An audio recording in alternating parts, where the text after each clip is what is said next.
Hello guys, नमस्ते. खूप दिवसांनी मी vlog करते. तर लग्नानंतरून पहिल्यांदा आली आहे मी माझ्या मामाच्या गावी पिठोरी अमावस्याला. आज आहे पिठोरी अमावस्या आणि आम्ही वर्षातून पिठोरी अमावस्याला येतो म्हणजे येतोच. म्हणूनच मी आणि माझे मिस्टर आम्ही आज पिठोरी अमावस्याला आलो, कारण की मी खूप जागृत मानते पिठोरी अमावस्याला. त्यामुळे मी पण त्यांना म्हटलं की जसं आम्ही दरवर्षी येतो तसं आपणही प्रयत्न करू की दरवर्षी जाण्याचा. म्हणून आम्ही ह्या वर्षीसुद्धा पिठोरी अमावस्याला मामाच्या गावी आलो आहे. छान छान वेगवेगळ्या भाज्या पातोडे वगैरे खायला मिळतात. हर हर महादेवाचा जाप होतो. खूप म्हणजे वेगळीच वाईब्स असते ही. आणि वर्षातून एकदा का होईना आम्ही सगळेजण मिळून या सणाला येतो. आता मामा जसं पूजा मांडत आहे, पूजा मांडण झाल्यानंतरून तो नैवेद्य दाखवतो.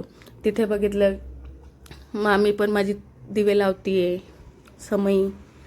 त्यानंतरून पूजा वगैरे केल्यानंतर वाळू सगळ्यांना वाटली जाते आणि जसं आपण अक्षता टाकतो तसं मांडलेल्या देवांवर अक्षता टाकून पिठोरी अमावस्याचा हर हर महादेव हर हर महादेव असा उच्चार करून अमावस्या समाप्तीसाठी केली जाते.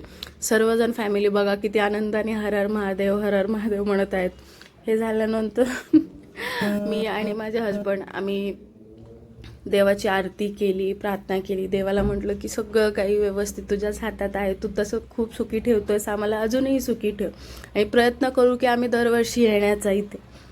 त्यानंतरून योगिनी बघा छोटूशी कशी पूजा करतीये. बापरे, बघता बघता लहानाच्या मोठ्या झालो, लग्न झालं.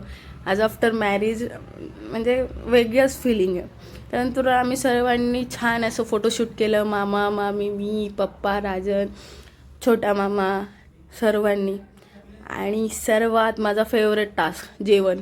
खूप सुंदर असं